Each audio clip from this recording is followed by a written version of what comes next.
কথকতার সপ্তম আন্তর্জাতিক বৈঠকে আপনাদের সবাইকে স্বাগত। আমাদের এই অনুষ্ঠানটিকে সর্বতোভাবে সুন্দর করতে সহযোগিতা করছে BanglaLife.com, তাদেরকে ধন্যবাদ। আজকের বক্তা সৌভিক রায়। সৌভিক রায় ও ঈশিতা বসু রায় এই সংগ্রাহক দম্পতি কলকাতার সংগ্রাহকদের ক্ষেত্রে একটি অতি পরিচিত নাম। বিভিন্ন প্রদর্শনীতে ওনারা এককভাবে শ্রেষ্ঠত্ব সম্মান পেয়েছেন। সৌভিক প্রথাগতভাবে মূলত স্ট্র্যাটেজি প্ল্যানার হলেও স্ট্যাম্প সংগ্রাহক হিসাবে দেশীয় ও আন্তর্জাতিক প্রদর্শনীতে অংশগ্রহণ করেছেন। 2004 সালে জাতীয় স্তরে ফিলাটেলিক প্রদর্শনীতে আহমেদাবাদে স্বর্ণপদক লাভ করেছেন। রবীন্দ্রনাথ ঠাকুরকে নিয়ে তার বিশাল সংগ্রহের পাশাপাশি গৌতম বুদ্ধ, শ্রী অরবিন্দ ও বাংলা চলচ্চিত্রের ওপর তার সংগ্রহ ঈর্ষণীয়। তাছাড়া পেন্সিল তার সংগ্রহের একটি বড় দিক। পর্সেলিন, রেকর্ড, ওলিওগ্রাফ, মাটির পুতুল, লক্ষ্মীসরা, পুরনো পিকচার পোস্টকার্ড, দুষ্প্রাপ্য গ্রন্থ তার সংগ্রহকে সমৃদ্ধ করেছে। আজ আমরা সৌভিকের সেই বিচিত্র সংগ্রহের নানা কাহিনী শুনে নেব তার কাছ থেকে। শ্রী সৌভিক রায়। নমস্কার। প্রথমেই আমি BanglaLife.com এবং কলকাতার কথকতাকে আমার আন্তরিক ধন্যবাদ জানাচ্ছি। প্রথমে বলতে গেলে আমি কেন কালেক্টর হলাম তার একটা ব্যাকগ্রাউন্ড বলি। যে আমি মধ্য 60 দশকে জন্মগ্রহণ করি ভবানীপুর অঞ্চলের একটি রাজনৈতিক ফ্যামিলিতে। বইয়ের বাইরেও যে একটা বড় জগৎ আছে সেটা আমার জানতে এবং বুঝতে একটু সুবিধে হয়েছিল আমার ফ্যামিলি ব্যাকগ্রাউন্ডের জন্য। আমার বাড়ির সামনে একটি বাস স্ট্যান্ড ছিল, 7 নম্বর বাস স্ট্যান্ড ভবানীপুরে। আমি বড় বড় জানলায় দড়ি লাগিয়ে একদম ছোট্টবেলায় হাতে কিছু বাসের টিকিট নিয়ে কন্ডাক্টর হওয়ার, বাস কন্ডাক্টর হওয়ার অনেক একটা ইচ্ছে ছিল। সেই বোধহয় আমার দেখা শোনা কালেকশন। এরপরে আমার একটু অসুস্থ হই।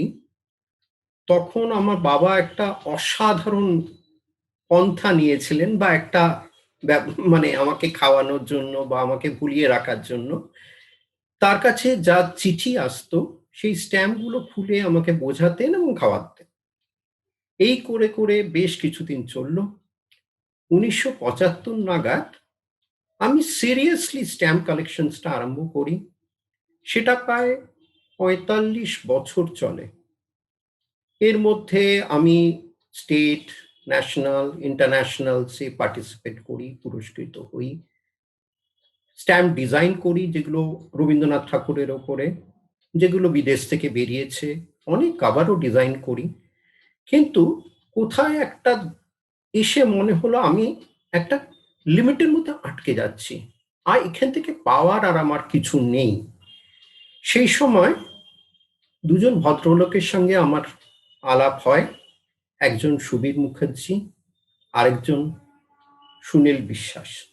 এনারা আমাকে দেখান যে স্ট্যাম্পের বাইরে যে কি বিশাল একটা দুনিয়া আছে কালেক্টেবলসের। ওনাদের বাড়ি গিয়ে আমি বুঝতে পারি যে আমার অনেক কিছু করার আছে। এই দেশলাই বাক্স, লেবেলস, পেন্সিলস, পোর্সেলেন্স ওনাদের কাছেই আমি প্রথম দেখি। এইভাবে চলতে চলতে রাশিয়ান কনসুলেটে একটা অ্যাসোসিয়েশন তৈরি হয়, কালেক্টার্স ফোরাম বলে। 2009-তে আমার একটা এক্সিবিশন অন বেঙ্গলি সিনেমা দিয়ে, সেটা নিয়ে চলার সময় ঠিকঠাক চলছিল। কিন্তু 2010-এ আমি একটু প্যাম্পার্ড হই। ঈশিতা এবং ওনার বাবা আমাকে অসম্ভব সাহায্য করেন। আবার একটুখানি উস্কে দেন বলতে গেলে, কারণ ঈশিতা এবং ওর বাবা দুজনেই কালেক্টর। তো আমাদের কথাবার্তা সবকিছুই তখন হয়ে যায় কালেকশন ভিত্তিক। কালেকশনের বাইরে যেন আমাদের কোনো জগৎ নেই, এইভাবেই চলছে। এখন একটাই অসুবিধে, আমাদের বাড়িতে দুজনের থাকার প্রায় জায়গায় নেই হয়ে যাচ্ছে। মানে আমরা দুজন কোথায় বসবো, কোথায় থাকবো, হাত নাড়বো কি করে, সেটাও এখন অনেক অনেক অসুবিধের জায়গা। এখন আমার আরেকজন গুরু শ্রী পরিমল রায় আমার হাতটা ধরে আছেন, তাই সৌভিক রায় এখনো সৌভিক রায়। আজকে আমার প্রেজেন্টেশনের সময়কাল 1880 থেকে 1930। চলুন আমরা 10 সেকেন্ডের জন্য একটু চোখটা বন্ধ করি। কলকাতা ভারতের রাজধানী, বাবু কালচার প্রায় শেষ লগ্ন, কলকাতার ট্রাম শিয়ালদা থেকে শুরু, কালীঘাটের পটচিত্র জায়গা করে দিচ্ছে অলিওগ্রাফ লিথোকে, ফটোগ্রাফি এসে গেছে, রামকৃষ্ণদেব বেঁচে, স্বামী বিবেকানন্দ অনাগারিকা ধর্মপাল পার্লামেন্ট অফ রিলিজিয়ানে বলছেন, বঙ্কিমচন্দ্র আনন্দমঠ লিখে ফেলেছেন, লর্ড রিপন থেকে লর্ড আরউইন 11 জন বড় লাঠের সময়কাল, কংগ্রেস তৈরি হচ্ছে, বাংলা ভাগ হচ্ছে, বিশ্বযুদ্ধ এক, নন কোঅপারেশন মুভমেন্ট, সুভাষচন্দ্র এসে পড়েছেন, ওয়াজিদ আলী খানের বংশ খিদিরপুরে এবং টিপু সুলতানের বংশধররা টালিগঞ্জে বড় নাম, অবনীন্দ্রনাথ ঠাকুর এক্সিবিশন করছেন, রাজা রবি ভার্মার ছবি প্রিন্ট জনপ্রিয়তা পাচ্ছে, বিসি ল বিপি ব্যানার্জি পুরস্কৃত, জার্মান জাপান থেকে পোর্সলিন তৈরি ঠাকুর দেবতা পুজোর ঘর থেকে বসার ঘরে জায়গা পাচ্ছে, আশুতোষ মুখার্জির কাল শুরু, জগদীশ চন্দ্র বোস পিসি রায় এসে গেছেন, রবীন্দ্রনাথ নোবেল পেয়েছেন, রাস্তায় গ্যাস লাইট থেকে আস্তে আস্তে ইলেকট্রিক লাইটে চেঞ্জ হচ্ছে, গিরিশচন্দ্র ঘোষের নাটক হচ্ছে, নতুন হাওড়ার ব্রিজ হয়ে গেল, আর পি গুপ্তের কথায় পুতুল চাই গো পুতুল নেবে, ফেরিওয়ালা ডেকে ফিরছে, সিনেমার নির্বাক যুগ থেকে সবাক হচ্ছে। চলুন আমরা এরপরে কলকাতার ছবি দেখি। এই পিকচার পোস্টকার্ডস কালেকশন কলকাতার কেন্দ্রিক অনেক মানুষ করেছেন, এটার একটা ইতিহাস আছে। আমি প্রথমেই এই পোস্টকার্ড কালেকশন যেটা কলকাতাকে দেখতে পাবো আমরা, এই পার্টটা আমি ডেডিকেট করছি গৌতম মিত্রকে। আমাদের মধ্যে অনেক অসাধারণ কালেক্টর আছেন, গৌতম বাবুর স্পেশালিটি হচ্ছে পিকচার পোস্টকার্ডস। আমার কালেকশনস থেকে অল্প কটা দেখাচ্ছি। দেখুন, হলওয়েল মনুমেন্ট রাইটার্সের সামনে, কলকাতার উত্তর কলকাতার একটি গ্রাম্য অঞ্চল, এটা বেলঘাচিয়ার কাছাকাছি। দেখুন চিনতে পারেন কিনা, কলকাতা কর্পোরেশন বিল্ডিং চিনতে পাচ্ছেন, প্যাগোডা ইডেন গার্ডেন্স, এটা বার্মা থেকে আনা হয়েছিল পিস পিস করে, টোটালটা পরে অ্যাসেম্বল করা হয়। এটা হাওড়া প্রথম ব্রিজ, এটা দুটো ভাবে পাওয়া যায়, একটা কালারে আর একটা ব্ল্যাক অ্যান্ড হোয়াইটে। এইটা কালারিং গুলো যারা আপনারা দেখছেন সেগুলো কিন্তু হাতে কালো সাদা কালো ছবির উপরে করা, তারপরে এটা পিকচার পোস্টকার্ডস হয়েছে। স্ট্যান্ড রোড, এটাকে স্ট্যান্ড ব্যান্ড বলা হতো। এটা ফোর্ট উইলিয়াম, এটা ফোর্ট উইলিয়াম অসাধারণ বেশ কিছু পোস্টকার্ড পিকচার পোস্টকার্ড পাওয়া যায়। আমি কলকাতাকে দেখানোর জন্য ডিফারেন্ট ডিফারেন্ট অ্যাঙ্গেল থেকে কলকাতাকে দেখাচ্ছি। দেখুন চিনতে পারেন কিনা, ওল্ড কোর্ট হাউস স্ট্রিট, অসাধারণ শান্তির একটা জায়গা মনে হচ্ছে। এবার আমি কলকাতার ফটোগ্রাফস দেখাবো। ফটোগ্রাফস কি? 1844-এ আমরা প্রথম এভিডেন্স পাই যে এখানে একটা দোকান খোলা হয়েছিল, তারা ক্যামেরা বিক্রি করত। সেই সময় মন্টারিও, FM মন্টারিও 7 নম্বর ওয়েলিংটন স্কোয়ারে একটি দোকান খোলেন। আবার ঠিক তারপরে পরে আমরা দেখছি সংবাদ ভাস্কর, তাতে অ্যাডভার্টাইজমেন্ট মিস্টার ডগলাসের। এরপরে পরে আমি বেশ কয়েকটা ছবি দেখিয়ে যাব early photographic studios in India, কলকাতাতে বিশেষ করে। এটা বোনেন শেফার্ড 1867-এ কলকাতায় আসেন। কিন্তু আমি যে এই দুটো ছবি দেখাচ্ছি, এটা 1880 থেকে 92-এর মধ্যে। দেখুন, এই যে বাম দিকে যে ছবিটি দেখতে পাচ্ছেন, একজন ভদ্রমহিলার বসে আছেন, এগুলো কিন্তু কলকাতার তৎকালীন কলকাতার এলিট যাদের বলা হতো ফ্যামিলিজ, তাদের কোনো মহিলার ছবি, হয়তো বা এটা বিয়ের জন্য তোলা হয়েছে। আরেকটি ছবি, এটা 1930। এই ভদ্রমহিলা 1930-এ ওনার আমার কাছে উনি সংস্কৃত কলেজ থেকে ফার্স্ট ক্লাস পাস হয়েছিলেন। এর নামটা আমি বলা উচিত না, তাই জন্য বলছি না। এর পুরো ফ্যামিলি ডিটেলস আমার কাছে আছে। এটা কিন্তু বিয়ের ছবি। এইটা খুব ইম্পর্টেন্ট। এই জেমস স্টুডিও, এদের ছবি খুবই কম পাওয়া যায়, খুব কম পাওয়া যায়। তার জন্য এটা আমার মনে হয়েছে। আর দেখুন, তখনকার অ্যাংলো ইন্ডিয়ান বা ব্রিটিশ ফ্যামিলির যে ছবিগুলো, সেগুলোর একটা ভীষণ ছোট ছবি কিন্তু এটা। হ্যাঁ, এটা আমার ভীষণ ভীষণ কাছের ছবি, ক্যালকাটা আর্ট স্টুডিও। এটার ডিটেল আপনারা উপরে দেখতে পাচ্ছেন। সময়ের অভাবে আমি একটু তাড়াতাড়ি যাব, আমাকে একটু তাড়াতাড়ি বলতে হবে। এইটার সময়কাল দেখুন 1880 মতো। পরেরটায় আসুন। হ্যাঁ, এটা খুব মজার। এই ছবিটা তোলা হয়েছে জুন মাসে, কিন্তু ড্রেসগুলো দেখুন, একদম কোট প্যান্ট শর্ট, অসাধারণ বাচ্চা। আর এই ছবিটা আমি যখন একটা জায়গায় এক্সিবিট করেছিলাম, একটা ফ্যামিলির একজন এসে বলেন, এ তো আমার ছবি, এটা আমার পিসিমার ছবি। I was shocked. এটা আমার কাছে অসাধারণ এক্সপিরিয়েন্স হয়েছিল। এটা হচ্ছে দাস স্টুডিও। আমরা যদি একটু দেখি, একটু ভাবি, একটু জানতে চাই যে কলকাতা স্টুডিওটা কোথায় কোথায় ডেভেলপ করেছিল, এটা কিন্তু নর্থ ক্যালকাটার দিকে প্রথমে বেশি স্টুডিও দেখতে পাই, কারণ ওখানে বেশি বধেষ্ণু ফ্যামিলি ছিল। এই যে দাস স্টুডিও, এটা কিন্তু ভবানীপুর অঞ্চলে।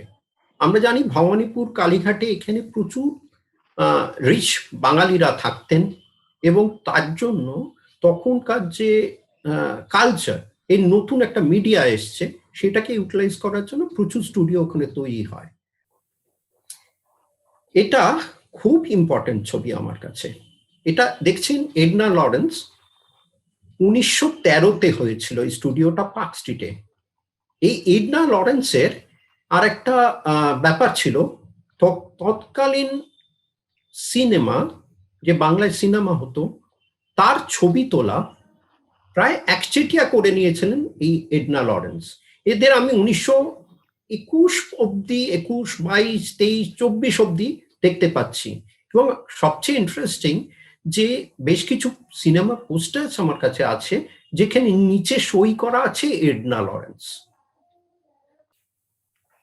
এটা দেখুন, ডি রতন, এটা এখনো স্টুডিওটা আছে। এগুলো টিপিক্যাল বিয়ের ছবির জন্য। আমি এই যে ছবিগুলো দেখাচ্ছি, সেটা আমি একটা জিনিস দুটো দিক থেকে দেখানোর চেষ্টা করছি। এখন তখনকার সোসাইটি কি ছিল, তাদের ভালো লাগা ভালোবাসা কি ছিল, এবং আমাদের কাছে এগুলো কালেক্টেবলস কি হতে পারে। ওই ইতিহাসের ছোট ছোট টুকরো জুড়ে জুড়ে আমরা একটা পুরো ছবি দেখতে পাবো। দেখুন, অসাধারণ। এই যে বাইরের বর্ডারটা দেখছেন, এটা কিন্তু আলাদা করে বিক্রি করা হতো। এবং স্টুডিওর ছবিগুলো নিয়ে ওখানে লাগিয়ে দেওয়া হতো এবং সেগুলো স্টুডিওই করতেন। এতে বসার ধরুন দেখুন, জামা কাপড় পরা দেখুন, সবকিছুর মধ্যে তখনকার সোসাইটির, এলিট সোসাইটি, এডুকেটেড একটা সোসাইটির ছবি আমরা দেখতে পাচ্ছি। এই ছবিটি কোন স্টুডিও থেকে তোলা হয়েছে আমি জানি না, কিন্তু আপনি এই ছবিটার একটা ব্যাকগ্রাউন্ডটা দেখুন। ব্যাকগ্রাউন্ডটা রাজা রবি বর্মা স্টুডিও থেকেও কিছু যে পেন্টিং হতো তার একটা ব্যাকগ্রাউন্ড। আমি বলবো যে দুটোর একটা কম্পারেটিভ অ্যানালিসিস করলে দেখা যাচ্ছে যে পেছনে যে ব্যাকগ্রাউন্ড সেটা স্টুডিওতে এই প্রথম এলো, যে ছবি আঁকা, ছবির সামনে কেউ বসে আছেন। এটা টিপিক্যাল একটা ফ্যামিলির ছবি। এই এই এন দাস, এই স্টুডিওটা আর নেই, ম্যাক্সিমাম স্টুডিওস গুলো চলে গেছে, উঠে গেছে। আপনি ছবিটার নিচে দেখুন একটা লেবেল লাগানো আছে, আলাদা করে লেবেল লাগানোর এই সময় থেকেই শুরু হলো। মোটামুটি এটা আমি ধরতে পারি 1920-22।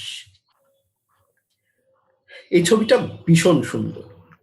আপনারা একটু নিচের দিকে দেখুন, ভদ্রলোকের পায়ে কিন্তু জুতো আছে, ভদ্রময় মহিলা খালি পায়।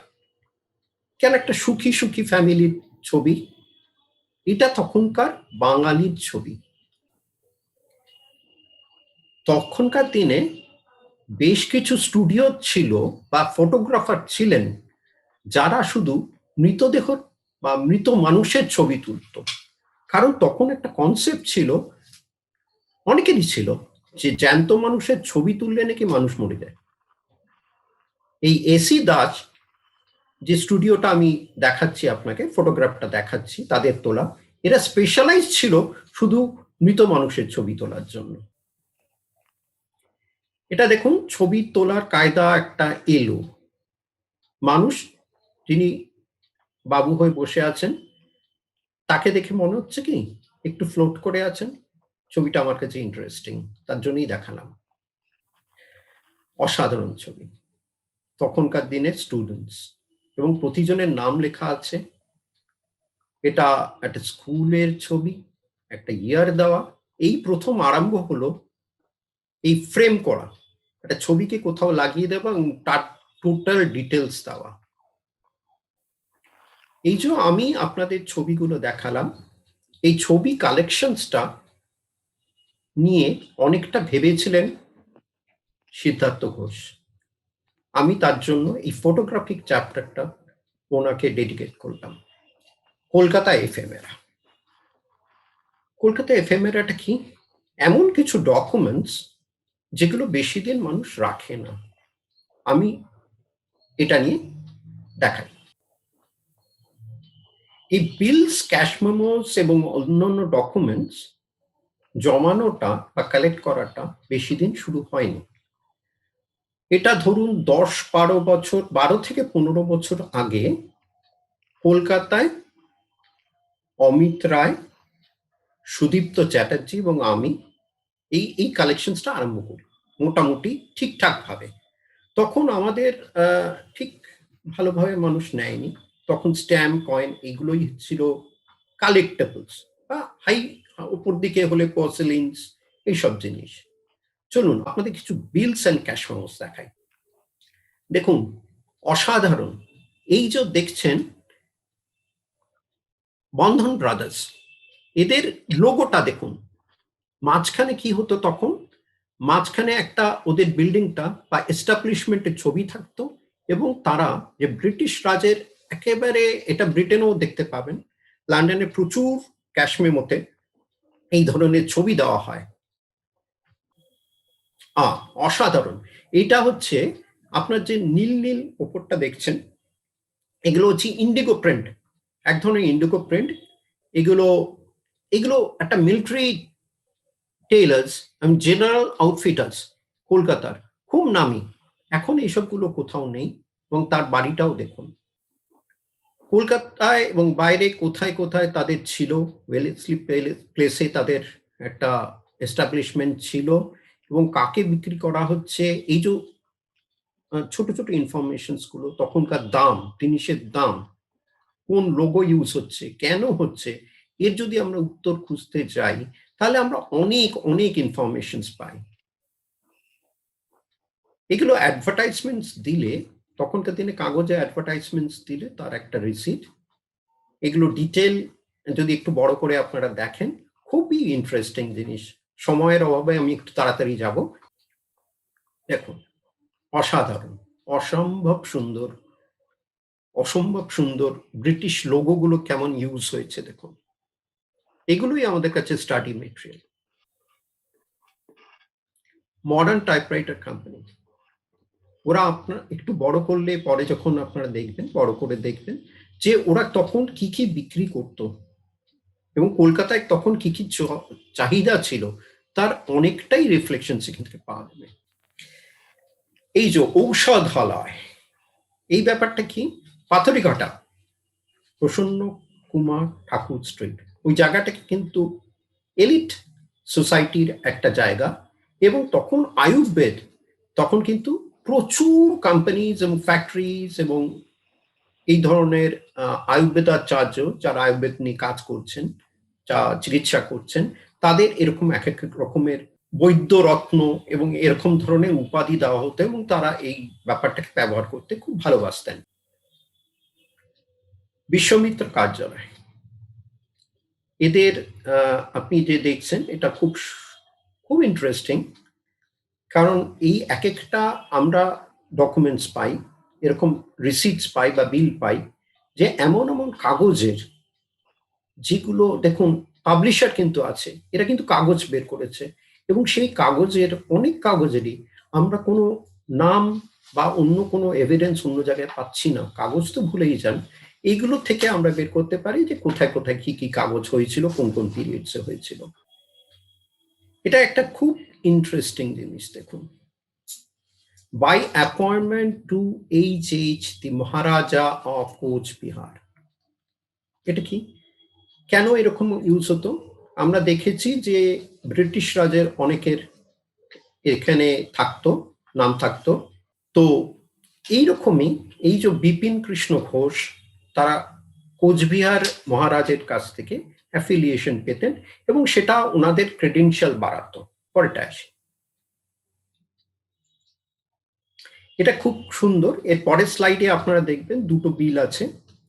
এটা একটা ক্যাশ মেমো, এদের একটা পারফিউমস, অন্য কেমিক্যাল, বাঙালি যে কেমিস্ট অ্যান্ড ড্রাগিস্ট, তারা যে পারফিউম বা অন্য ধরনের জিনিসপত্র বানাতেন, তার একটা প্রুফ পরেটা আসছে। খুব ইন্টারেস্টিং। দেখুন, গোবিন্দলাল মল্লিক অ্যান্ড সন্স, আগেরটাও তাই ছিল, তার গোটা বাড়িটার ছবি দিয়ে দিয়েছেন, কিন্তু আমরা আজও খুঁজে পেলাম না এই ঠিক কোথায়, কেন, কি করেছিলেন, তাদের বংশ পরিচয় আমরা এখন খুঁজে পাইনি, অ্যাটলিস্ট আমি পাইনি।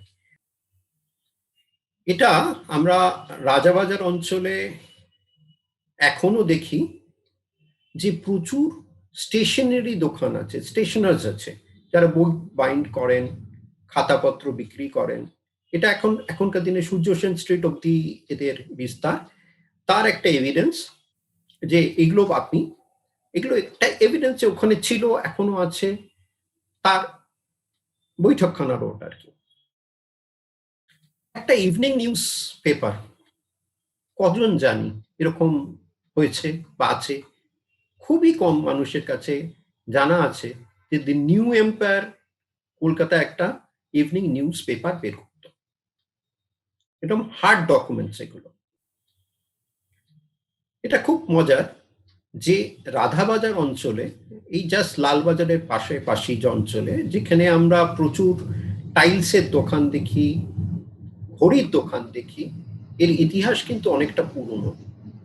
এটা 1920, তখন মার্বেলের দোকান হয়ে গেছে অলরেডি।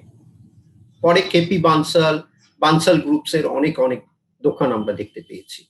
এটা একটা এভিডেন্স যে ওখানে তখন মার্বেল এবং টাইলস এই ধরনের দোকান হচ্ছে, এবং সেই টাইলস গুলো কোথা থেকে আসতো?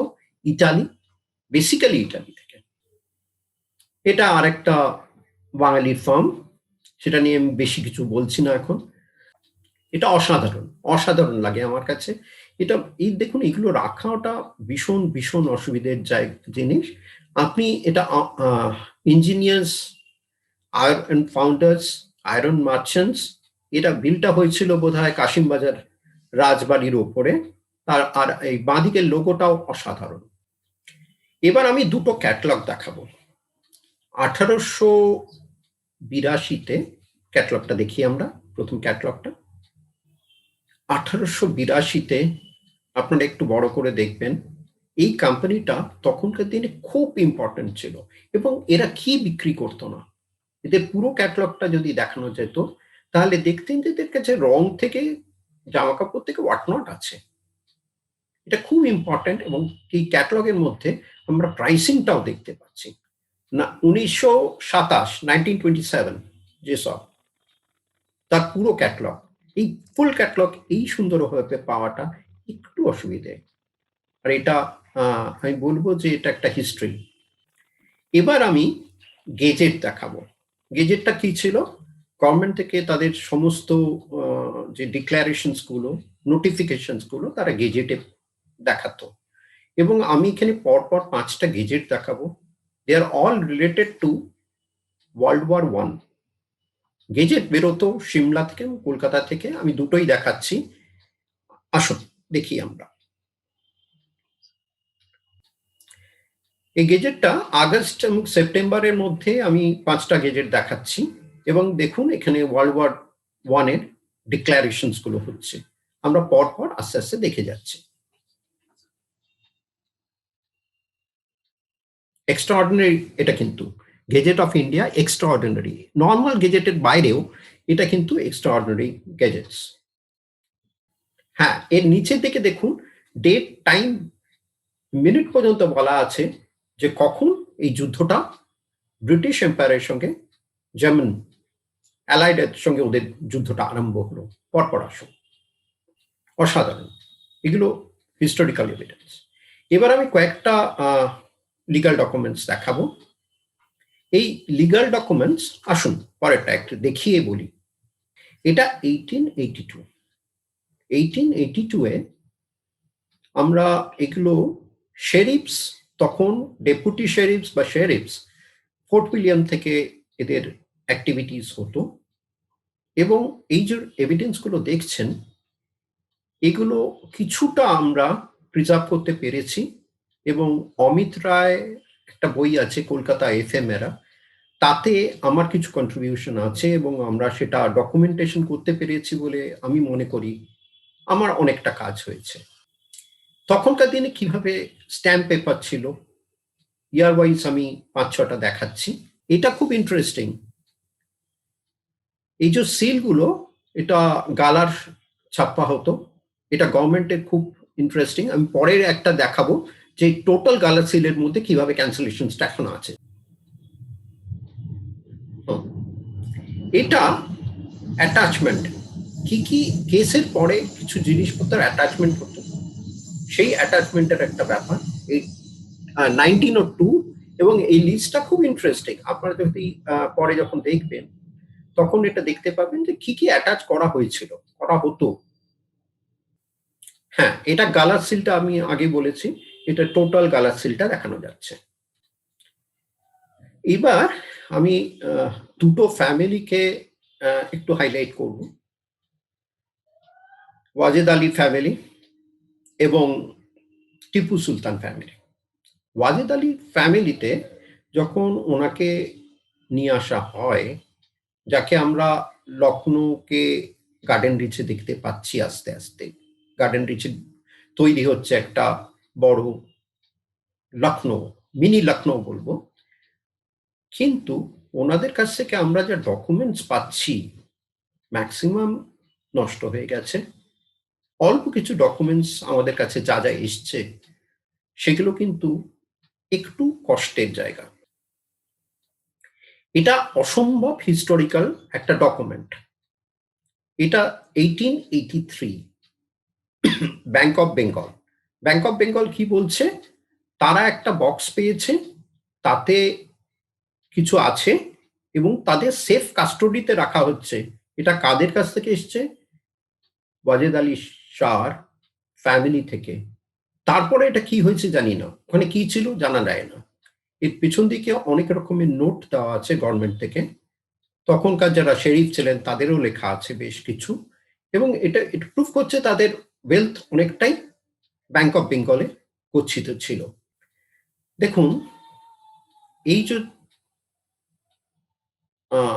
ছাপানো ডকুমেন্টটা দেখছেন, এর মোস্ট ইম্পর্টেন্ট হচ্ছে নিচে যে সিলটা ব্যবহার হয়েছে সেটা হচ্ছে ওদের বংশের সিল, এবং এটা একটু পড়লে আমি বলছিলাম একটু খুব খারাপ লাগে। কেন খারাপ লাগে? গোটা চিঠিটার মধ্যে একটা জিনিসই আছে, আমি পরপর কয়েকটা চিঠি দেখাবো, এটা একটু পরে আসছি, এটা আগেরটা দেখিনি একটু। এটার মধ্যে একটা জিনিসই বোঝাচ্ছে যে পেনশন চাইছেন, টাকা চাইছেন ব্রিটিশদের কাছে তাদের এক্সিস্টেন্সের জন্য। আমরা পরেরটায় আসি। এটা খুব ইন্টারেস্টিং, খুবই ইন্টারেস্টিং। আপনি দেখুন, ক্যালকাটা মাদ্রাসা, কলকাতার প্রথম মাদ্রাসা, তা সেখানে পরপর দু রকমের মাদ্রাসা দেখবেন, মাদ্রাসা অ্যান্ড মাদ্রাসা ব্রাঞ্চ। এই মাদ্রাসাতে ওয়াজেদ আলী শাহর ফ্যামিলি একজন ভর্তি হয়েছিলেন কবে? 1892, 1893। দেখুন, তখনকার দিনে লাইফ ইন্স্যুরেন্স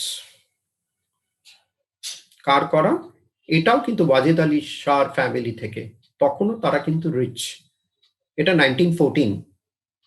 খুবই ইন্টারেস্টিং এই রিসিপ্টটা। পরেরটায় আসি। আবার সেই ডিসপিউটেড একটা কাগজ, এই প্রিন্টেড হয়ে থাকতো তাদের কাছে, এবং পরে তারা যখন যখন পেনশন চাইতেন, এবং এই ফ্যামিলিটা কিন্তু খুব বড় হয়ে গেছিল। আমরা যতটুকু জানতে পারি যে ওয়াজেদ আলীর 3 জন ওয়াইফ ছিলেন, এবং তাদের বংশ তালিকা যদি দেখি ভীষণ কনফিউজিং। তার একটা ফ্যামিলি থেকে আমরা এই চিঠিটা পাচ্ছি, এবং ভীষণ ইন্টারেস্টিং। এই ফার্স্ট প্যারাগ্রাফটা আপনি যদি পড়েন দেখতে পাবেন যে যে ভদ্রমহিলার সঙ্গে ওনার বিয়ে হয়েছিল তার বংশ পরিচয় পর্যন্ত ওখানে দেওয়া হচ্ছে। ইনি যে দেখানো হয়েছে, এনার নাম নিয়ে একটু কনফিউশন আছে। আবিদ আলী। আবিদ আলীকে কিছু জায়গায় বলা হচ্ছে যে উনি ওয়াজেদ আলীর ছেলে, কিন্তু যদি আমরা একটু ইতিহাস ঘাঁটি সেখানে দেখা যাচ্ছে উনি নাতি। তো ওনার সই করা, অরিজিনাল সই করা এই ডকুমেন্টস। ইমামবাড়া, এই ইমামবাড়ার বেশ কিছু কাগজপত্র পাওয়া যায়। এই কাগজগুলো দেখলে দেখবেন তাদের ডেইলি অ্যাক্টিভিটি, কে ছুটি নিয়ে কোথায় যাবে, কত টাকা কোথায় খরচ হয়েছে, কে কাকে হ্যান্ড ওভার করলো চার্জেস, সেটাও কিন্তু তারা গভর্নমেন্টকে জানাচ্ছে। তার মানে প্র্যাকটিক্যালি তাদের সমস্ত কাজকর্ম তারা গভর্নমেন্টকে জানিয়ে করতে বাধ্য ছিল। এবার টিপু সুলতান ফ্যামিলির মাত্র দুটো জিনিস আমি দেখাবো, দুজনের অটোগ্রাফ। মানে আমরা তো বলি কালেক্টরসরা কি না কালেক্ট করে, তো অটোগ্রাফকে আমি একটু ছুঁয়ে যাওয়ার জন্য এই টিপু সুলতান ফ্যামিলির দুটো ডকুমেন্টস দেখাবো। এটা গোলাম মোহাম্মদ শাহ, ইনি টিপু সুলতানের ছেলে। এনার নামে কলকাতা টালিগঞ্জ অঞ্চলে একটি রাস্তা আছে। আর পুরো ডকুমেন্টটা এতটাই খারাপ অবস্থায় যে পুরোটা ছবিটা আনা সম্ভব হচ্ছে না, ওনার নামটাই আমি দেখাতে পাচ্ছি। এটা আপনারা বলুন কার অটোগ্রাফ? ইউ দিয়ে আরম্ভ, কিন্তু ইউ নয়, ওটা এ। এটা আনোয়ার শাহ, বিখ্যাত আনোয়ার শাহ। এরা কিন্তু, আমি এই যে চিঠিগুলো দেখালাম, এখানে আমি একটা জিনিস দেখাতে চাইছি যে টিপু সুলতান ফ্যামিলি এবং ওয়াজেদ আলী শাহ ফ্যামিলি কলকাতায় কিন্তু তাদের ইম্পর্টেন্স খুব বেশি ছিল তখনকার দিনে। এটা আমি বলবো যে আপনারা অনেকেই জানেন হয়তো, আনাগারিকা ধর্মপাল শ্রীলঙ্কা থেকে এসেছিলেন এবং কলকাতায় মহাবোধি সোসাইটি উনি তৈরি করেন। ইনি পার্লামেন্ট অফ রিলিজিয়ানে সাউদার্ন বুদ্ধিজম নিয়ে বলতে গেছিলেন, এবং ইনি 5 মিনিট নিজের সময় থেকে স্বামী বিবেকানন্দজিকে বলতে দিয়েছিলেন। তার জন্যই স্বামী বিবেকানন্দজি প্রথম দিন বলতে পেরেছিলেন। ওনার দুটো চিঠি আমার কাছে আছে, চিঠিটা একটু দেখাই। চিঠিটা দেখুন, ওনার হাতের লেখা দেখুন, এবং এটা খুব ইন্টারেস্টিং। এখানে একটা অন্য স্টোরি বলি। কলকাতা জিপিওতে শনিবার করে আমাদের হাট বসতো আগে, এখন বসে কিন্তু বাইরে দিকে অত কিছু হয় না। তখন আমি ফিলাটেলি নিয়ে খুব কাজ করছি, তখন আমার কিছু ইউজড কাভার খুব দরকার ছিল।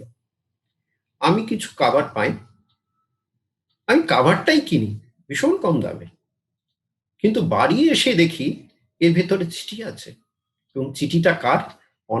অনাগারিকা ধর্মপালের অরিজিনাল লেটার্স। দেখুন নিচের দিকে ওনার সই করা। চিঠিটা যদি পরিষ্কারভাবে পড়া যায়, পড়াটা কিছু ব্যাপার নেই, কেন হাতের লেখাটা অসাধারণ, তাহলে কিন্তু ওখানে ওয়েস্টার্ন মিশনারিজ বা খ্রিস্টান মিশনারিজদের কার্যকলাপটা এবং ওদের সঙ্গে রিলেশনসটা কি ছিল সাধারণ মানুষের, তার অনেকটাই আমরা বুঝতে পারবো।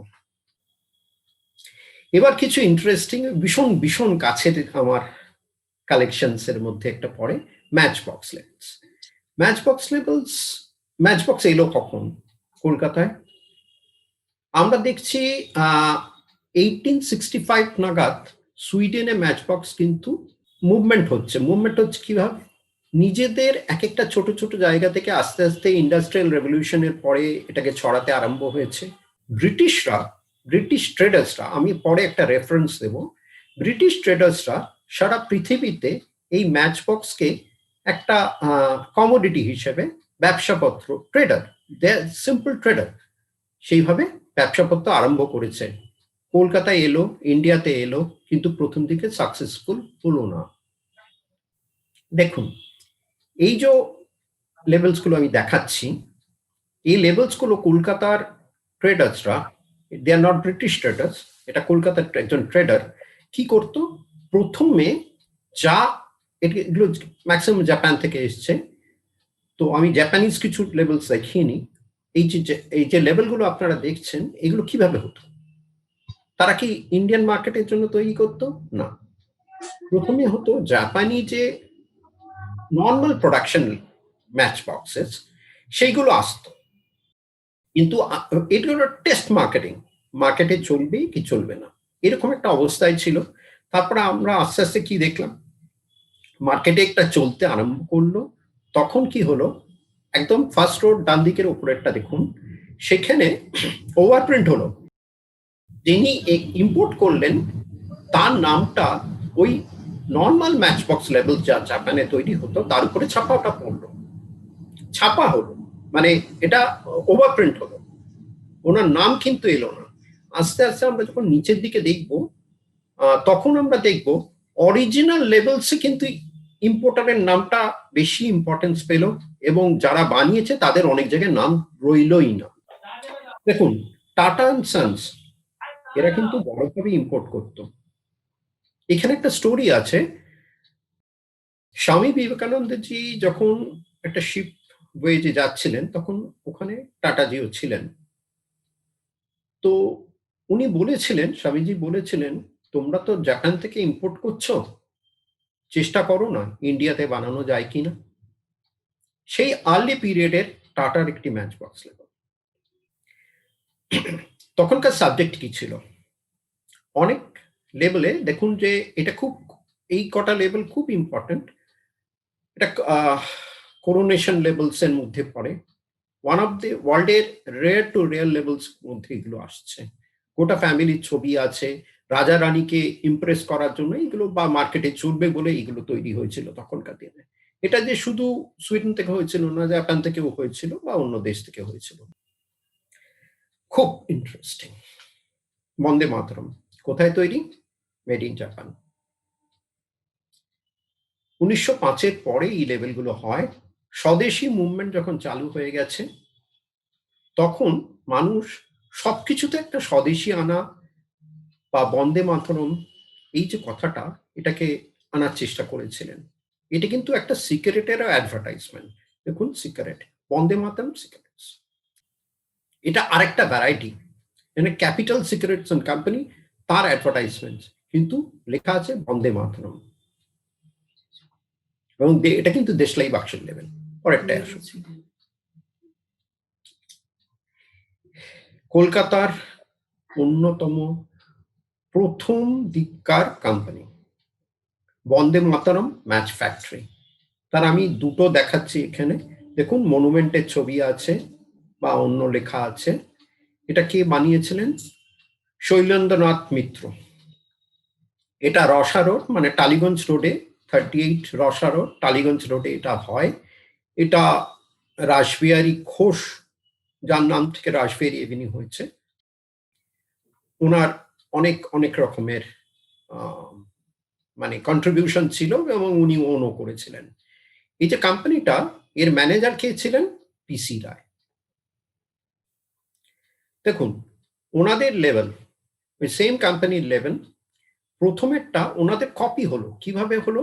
সুইডেনে যে প্রথমটা বাঁদিকে দেখছেন, সেটা কিন্তু সুইডেনের তৈরি। সেম লেভেল কপি হয়ে, মানে আমাদের কিন্তু একটা ব্যাপার ছিল যে জিনিসটা বেশি চলে তাকে আমরা কপি করতে চাই।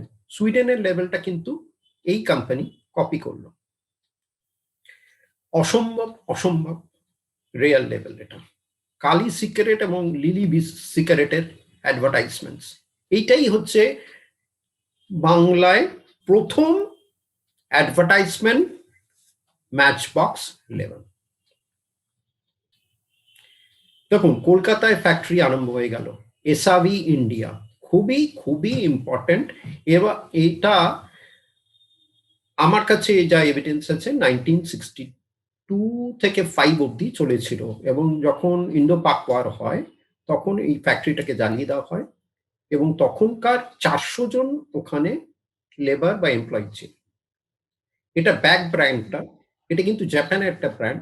পরে এদের এদের কন্ট্রিবিউশন ছিল, এখানে একটু বলে নিই, জাপানিজরা ইন্ডিয়াতে বা বেঙ্গলে প্রচুর ফ্যাক্টরিতে কিছু শেয়ার হোল্ডিং ছিল, এবং তাদের এক্সপার্টিসরা আসতেন এবং তাদের ক্যাপিটাল ইনভেস্টমেন্টও ছিল। এটা বঙ্গীয় দেশলাই, কার্জিওলয়, এদের লেভেলস প্রথম দিককার দেখুন ব্রিটিশ একটা গন্ধ আছে, তাদের সেই পুরনো লেভেলকে কপি করার একটা ব্যাপার আছে। কিন্তু আমরা আস্তে আস্তে যখন সময় গড়িয়েছে, মোটামুটি ভাবে এটা ইন্ডিয়ান কনসেপ্ট গুলো, ইন্ডিয়ান সাইন্স এন্ড সিম্বলস গুলো এসছে। খুবই ইন্টারেস্টিং লেভেল। এটা পায়োনিয়ার ম্যাচ ফ্যাক্ট ইন্ডাস্ট্রিজ, এটা নর্থ ক্যালকাটায় ছিল। এখানে দেখুন কংগ্রেস ডায়েরি, তার সঙ্গে ট্রাম, তার সঙ্গে ছেলের খেলা, তার সঙ্গে কৃষ্ণ। এটা একটা বিচিত্র, এরা ভ্যারাইটি অফ লেভেলস বানিয়েছিল। এখানে ডিফারেন্ট ডিফারেন্ট সেগমেন্টকে খুশি করার জন্য বা ডিফারেন্ট সেগমেন্টে চালাবার জন্য এই লেভেলগুলো তৈরি হয়েছিল। তখনকার দিনে দিল্লি দরবারের পরে ওখানে একটা ছবি তোলা হয়, একটা গ্রুপ ফটো তোলা হয়, এবং সেই গ্রুপ ফটো থেকে কি বলবো মোটিভেটেড হয়ে বেশ কিছু লেভেলস তৈরি হয়, ম্যাচবক্স লেভেল তৈরি হয়, এবং সেটা মোটামুটি কলকাতাতেই ইম্পোর্ট হয়, এবং তারপরে সেই রাজ্যগুলোতে, মানে প্রিন্সলি স্টেটস গুলোতে চলে যায়। ফার্স্ট রোড, সেকেন্ড রোড লাস্টে দেখুন এক ভদ্রলোক বাঁদিকে মুখটা ঘুরিয়ে আছেন। উনি কে? উনি হচ্ছেন সিকিমের রাজা বা দ্য কিং অফ সিকিম। উনি কোনোদিনও মাথাটা একটা দিকে ঘুরিয়ে ছাড়া ছবি তোলেননি। দেখুন কি অসাধারণ মাইথোলজি, কিন্তু লেভেলসে এসে গেল। এটা কোথায় তৈরি? অস্ট্রিয়া। শিবের আমি একটু এনলার্জ করে একটা ছবি দিয়েছি, তার ছোট লেভেল দেখতে অসুবিধা হবে বলে। এগুলো হচ্ছে অসম্ভব। এই রাজা রবি ভার্মা নিয়ে আমি একটু আগে কথা বলছিলাম। রাজা রবি ভার্মার অসম্ভব একটা পপুলারিটি হয় ওনার মানে প্রিন্টিং হাউস চালু করার পরে, এবং সেখানে সেই প্রিন্টিং যে মেটেরিয়াল গুলো ছিল, প্রিন্টস গুলো, সেগুলো সমস্ত কিন্তু চলে যেত সারা পৃথিবীতে, ইন্ডিয়াতে শুধু নয়, এবং তার সেইগুলো দেখে দেখে মোটিভেটেড হয়ে এইসব লেভেলস তৈরি হয়েছে। দেখুন এটা পিওর রাজা রবি বর্মার ছবির কপি। আমি একটু এনলার্জ করে দিয়েছি, ছোটগুলো দেখতে একটু অসুবিধা হবে, বড়গুলো দেখুন। রামায়ণ নিয়ে এটা আমার ভীষণ ভীষণ কাছে। গহরজান, গওহরজানকে নিয়ে সবচেয়ে ইম্পর্টেন্ট বাই বা যান সেই সময়কার। ওনার পপুলারিটিটাকে জাস্ট ব্র্যান্ড হিসেবে ইউজ করেছিলেন প্রচুর প্রচুর কোম্পানি, মানে ইম্পোর্টার্স। আমি দেখতে পাচ্ছি অস্ট্রিয়া থেকে, সুইডেন থেকে, জাপান থেকে, ডিফারেন্ট লেভেলস। এবং আপনারা দেখুন 4টে লেভেলের একদম মাঝখানে বাঁদিকে যে লেভেলটা আছে নীল রঙের একটা ফিগার, ওটার সঙ্গে জওহরজানের ছবির কোনো সম্বন্ধ নেই, কোনো সম্বন্ধ নেই। তারা কোনো ছবিও পায়নি গওহরজানের, কিন্তু গওহরজান লিখে দিয়েছে ব্র্যান্ড হিসেবে চালাবার জন্য। দেখুন আর একটা ভ্যারাইটি, আরো বেশ কিছু ভ্যারাইটি, 11টা ভ্যারাইটি হয়, মোটামুটি এখানে 8টা 9টা দেখাচ্ছি আর কি। এই অসাধারণ লেভেলস, গওহরজানের একটা ছবিকে কিভাবে ইম্প্রোভাইজ করে আস্তে আস্তে চেঞ্জ করে করে সোলো ম্যাচ ফ্যাক্টরি, ওয়ার্ল্ডে one of the largest factory এবং সবচেয়ে রেনন ফ্যাক্টরি, তারাও কিন্তু এটা তৈরি করেছিল। এবার আমি কিছু পেন্সিলস দেখাবো। পেন্সিলসটা ভীষণ ভীষণ আমার কাছে।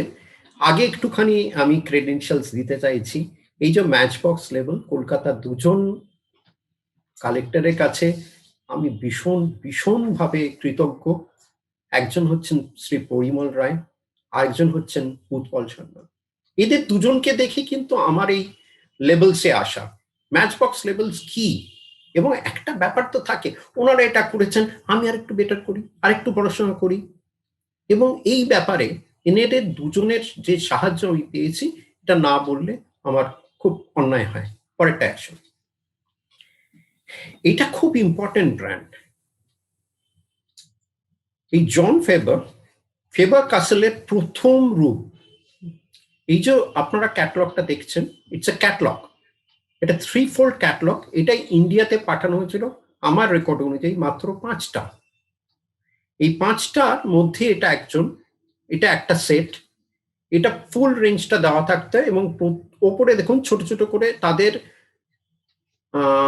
যে ব্র্যান্ড মানে আর কি, কোন কোন শেডসে হয়েছে, কোন কোন কিতে, কোনটা কি ইউজ, সবকিছু কিন্তু এর সঙ্গে অ্যাটাচ কাগজ ছিল। এটা আমার খুব ভালোবাসার জায়গা।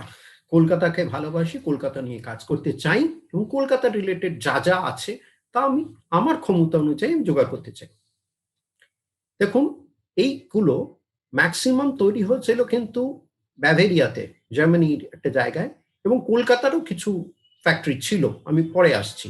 এগুলো দেখুন প্রতিটায় অ্যাডভার্টাইজমেন্টস গুলো দেখুন, এগুলো কিন্তু কলকাতায় প্রিন্ট হতো, ওখানে প্রিন্ট হয়ে আসতো না। যে একদম ওপরের যে লেভেলটা আপনি দেখছেন, আমি দেখাচ্ছি আপনাদের দু একটা হ্যাঁ, এটা দেখুন, এখানে পুরো মান্থলি ক্যালেন্ডারটা আপনারা দেখতে পাবেন।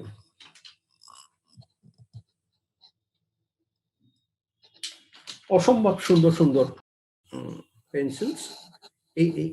এটাও দেখো,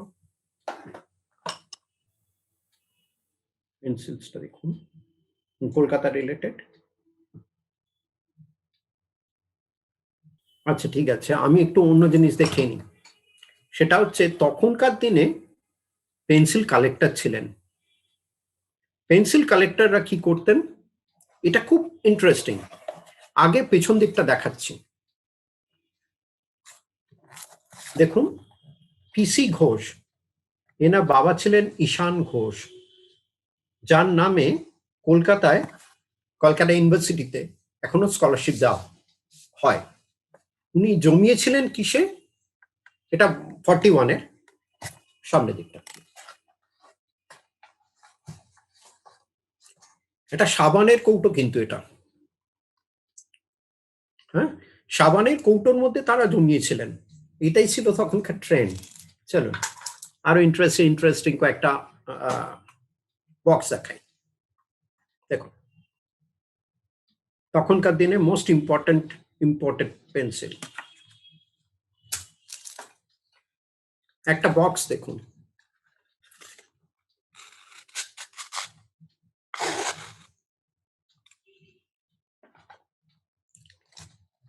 এটা ভীষণ ভীষণ রকমের ইন্টারেস্টিং একটা বক্স। এটা চুরুটের বাক্স,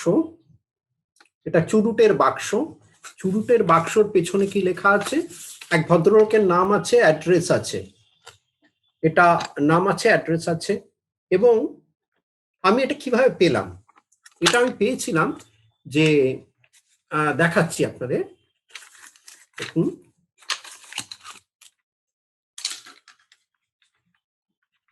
পেন্সিলগুলো সব জার্মানি, কিন্তু সব আনকোটেড, মানে এই পেন্সিলগুলো কিন্তু সব কোনোটায় উপরে যে লেখার কোটিং হয় সেটা নেই। এই পেন্সিলের ভালো করে দেখাই একটুখানি, দেখুন এই সব ব্যাভেরিয়াতে। এই পেন্সিল বক্সের সঙ্গে আমি কি পেয়েছিলাম সেটাও দেখাই।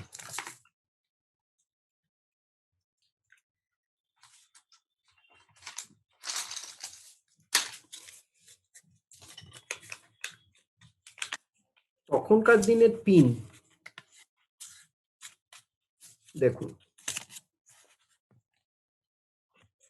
এই বক্সটার মধ্যে ছিল। এবং এটা কিভাবে পাওয়া গেল, উনি একটা আলমারি বিক্রি করে দেন, এবং তার ভেতরে ড্রয়ারের মধ্যে খুব সুন্দর করে এটা রাখা ছিল। আমি এবার যেটা দেখাবো খুব খুব রেয়ার, খুবই রেয়ার 3-4টে পেন্সিল তখনকার দিনে কলকাতায় ইম্পোর্ট হতো। দেখুন এটা ইউএস পেন্সিলস, এগুলো কিন্তু সব আনকোটেড, র finish.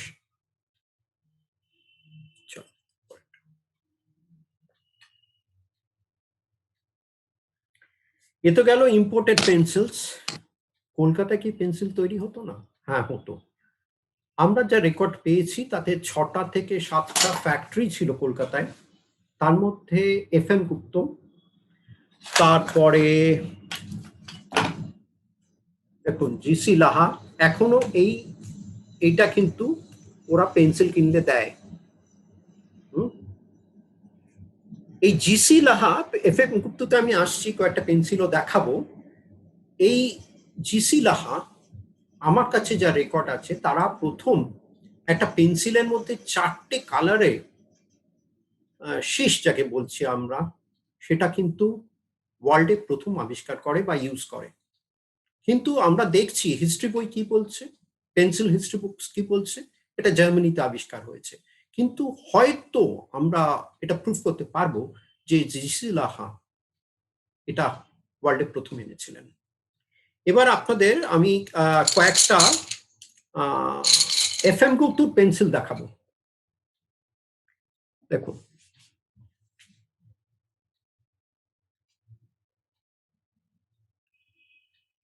This R advertisement pencil, এটা কিন্তু মোটামুটি লেখার জন্য ছিল না।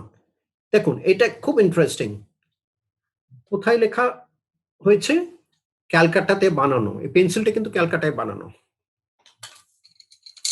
এছাড়া আমি 2-4টে পেন্সিল আরো দেখিয়ে দিচ্ছি FM গুপ্তুর।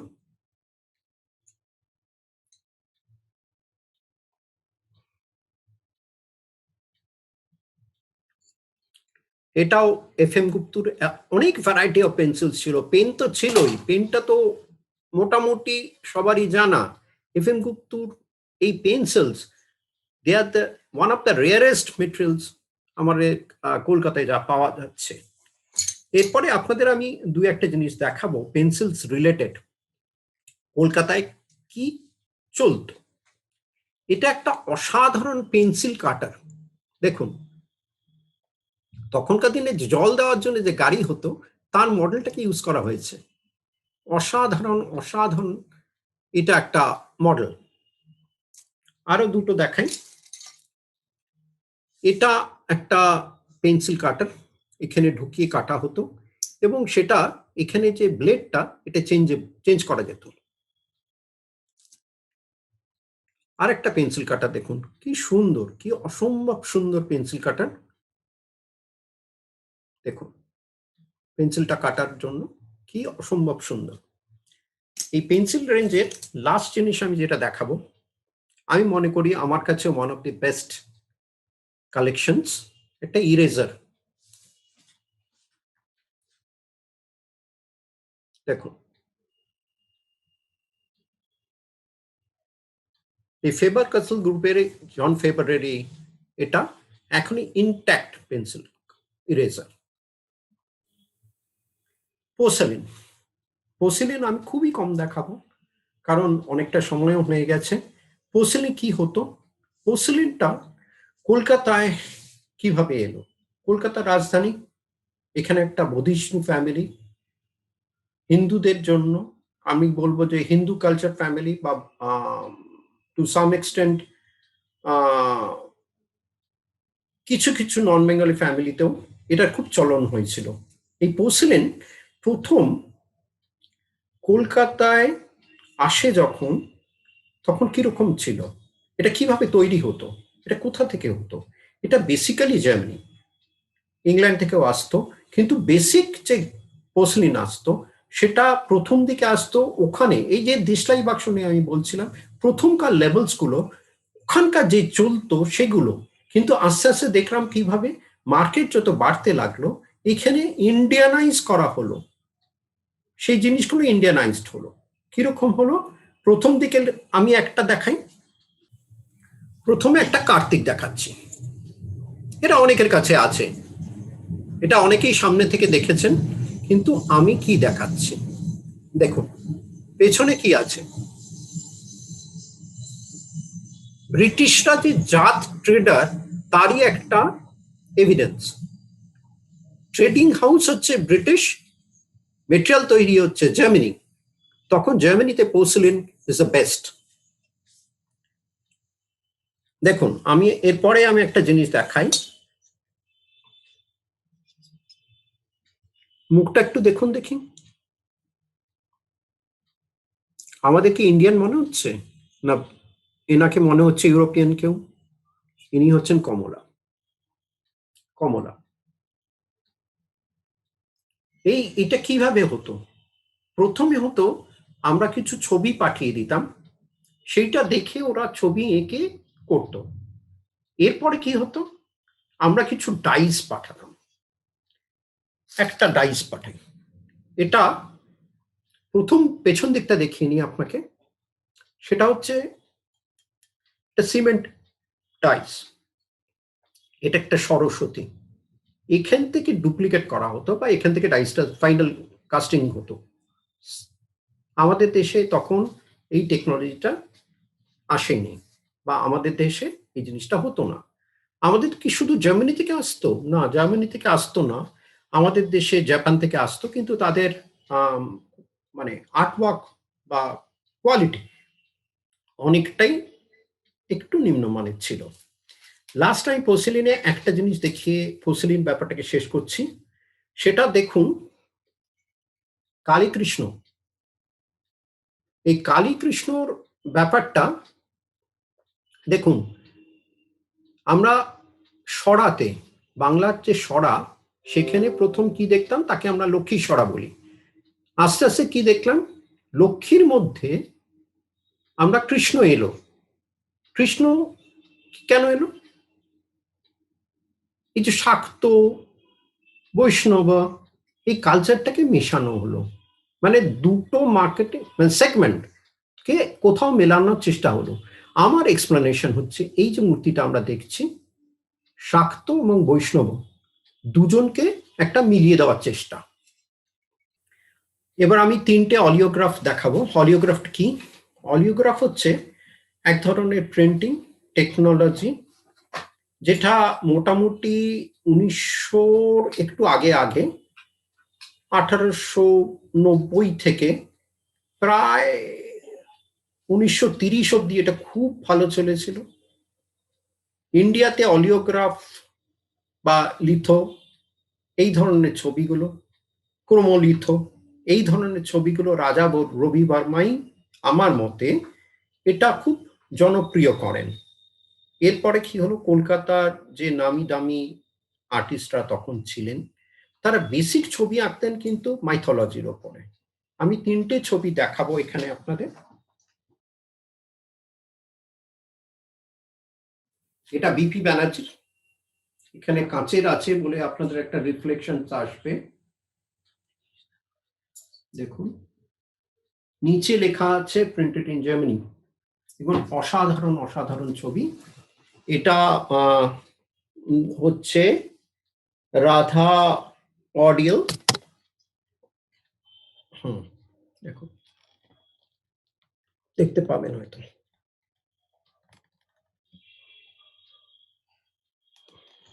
সবই বিপি ব্যানার্জির।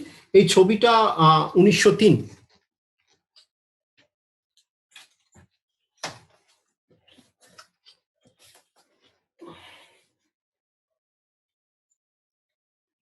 এটা 1900, অর্জুন উর্বশী। দেখুন,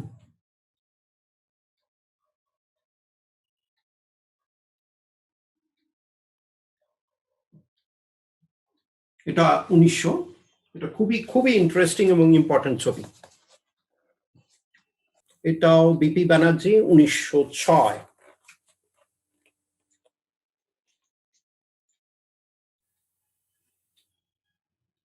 দেখো,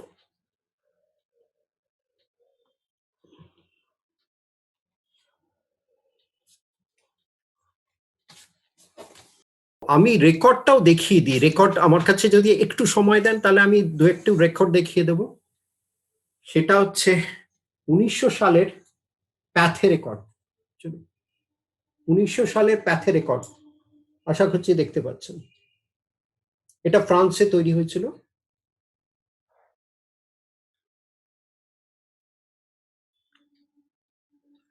এটা খুবই ইম্পর্টেন্ট রেকর্ড।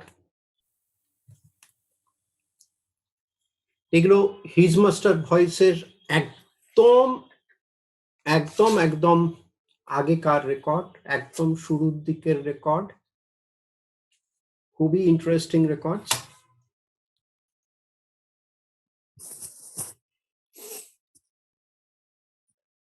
আর একটা রেকর্ড দেখুন,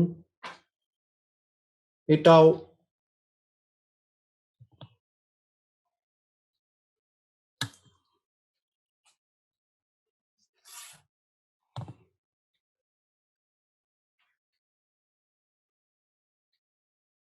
এই রেকর্ডটা আমার সংগ্রহে থাকার জন্য আমি খুবই গর্বিত। এটার লেভেলটা একটু দেখুন, বিনোদিনী দাসী। এই বিনোদিনী দাসী মানে নটি বিনোদিনী, তার এটা অরিজিনাল রেকর্ড। কিন্তু পরে আমরা দেখছি যে এই বিনোদিনীর নামে আরো 3 জন রেকর্ড করেছিলেন। এবার আমি রবীন্দ্রনাথ ঠাকুরের 3টে রেয়ার রেকর্ডস আমি দেখাচ্ছি। হিন্দুস্তান রেকর্ডস থেকে এইটা তৈরি করা হয়েছিল। এই 42 নাম্বার রেকর্ডসটা পাওয়া বেশ মুশকিল।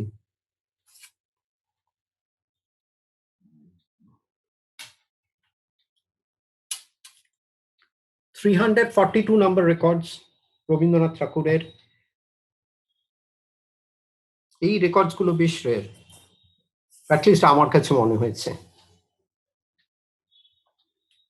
এবার রবীন্দ্রনাথ ঠাকুরের আরেকটা রেকর্ড দেখুন, ঝুলন কবিতার।